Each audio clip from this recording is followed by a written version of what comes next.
भारत के आंध्र प्रदेश के चित्तूर जिले के तिरुपति में तिरुमाला की पहाड़ी पर विराजमान तिरुपति बालाजी विश्व के सबसे प्रतिष्ठित मंदिरों में से एक है।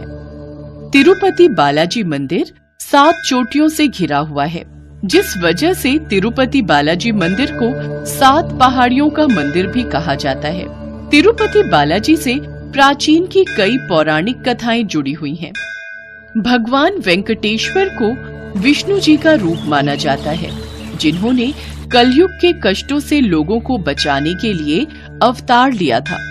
तिरुपति मंदिर की कहानी भगवान विष्णु और माता लक्ष्मी के धरती लोक पर अवतार लेने से जुड़ी है।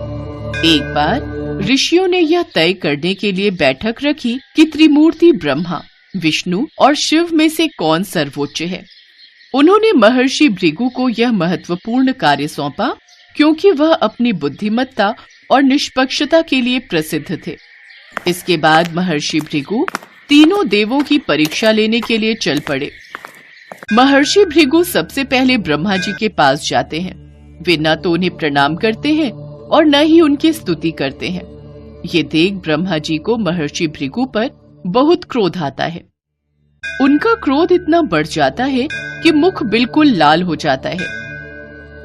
ब्रह्मा जी का क्रोध अंगारों में बदल गया। कुछ क्षणों बाद उन्होंने अपना गुस्सा ठंडा करने का प्रयास किया। भृगु, तुमने ना तो मुझे प्रणाम किया, ना ही मेरा सम्मान किया।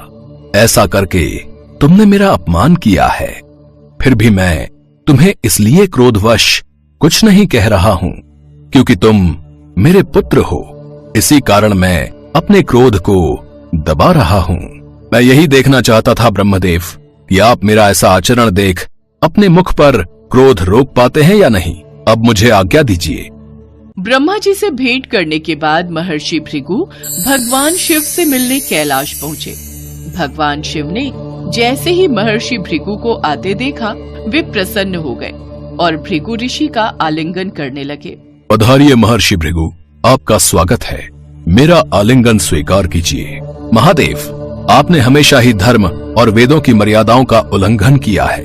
आप इन दुष्ट राक्षसों व असुरों को जो वरदान देते हैं, उनके कारण सृष्टि को कई प्रकार के संकटों का सामना करना पड़ता है। इसी कारण मैं आपका आलिंगन कदापि स्वीकार नहीं करूंगा। महर्षि भृगु के मुख से ये सब बातें सुनकर भगवान शिव गुस्से से लाल हो उठे। उनका क्रोध इतना अधिक बढ़ गया कि वे त्रिशूल उठाकर भृगु पर प्रहार करने लगे। महर्षि भृगु, आपका इतना साहस कि आप ये अपशब्द बोलकर मेरा अपमान कर रहे हैं। नहीं प्रभु, इस तरह ऋषि भृगु पर प्रहार करना आपके लिए उचित नहीं। अपने क्रोध को शांत कीजिए। क्रोध प्रलय और सर्वनाश का प्रतीक है। मुझे क्षमा कीजिएगा महादेव, यदि मेरे कारण आपको कोई कष्ट हुआ हो। मैं यहाँ जिस प्रयोजन से आया था, आपका क्रोध देखकर मुझे उसका उत्तर मिल गया। अब मुझे आज्ञा दीजिए।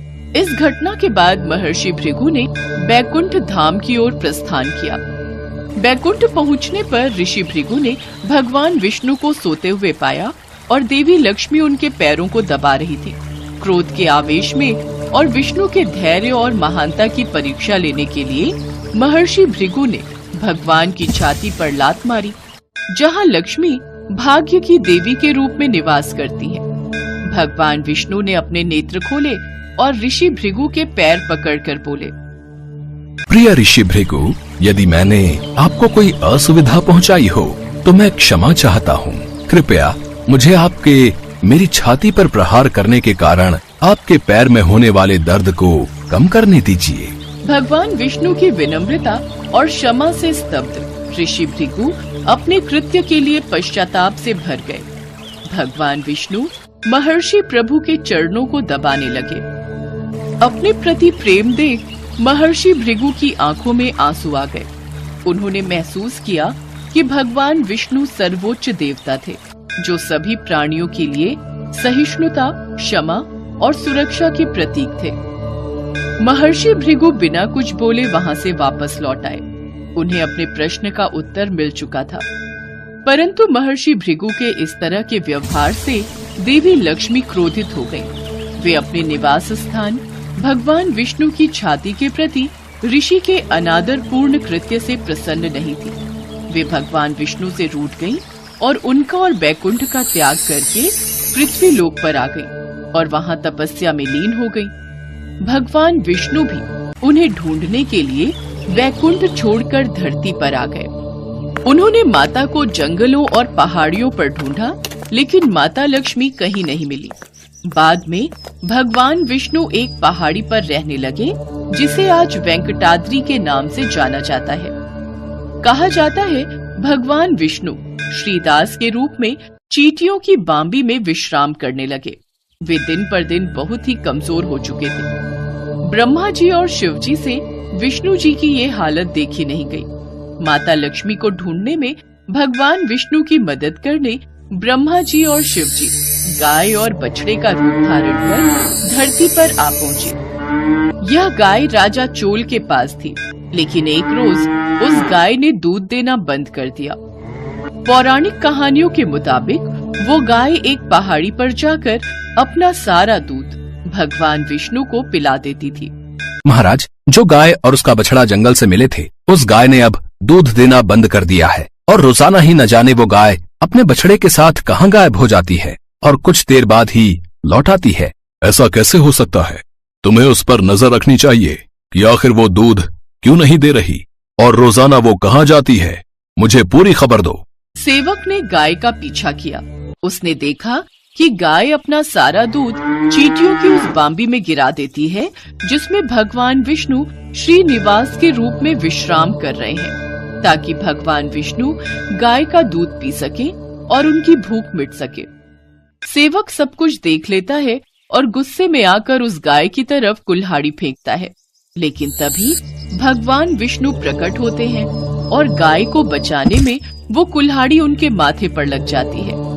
कुल्हाड़ी से लगी उस चोट का निशान आज भी भगवान वेंकटेश्वर की मूर्ति में कायम है।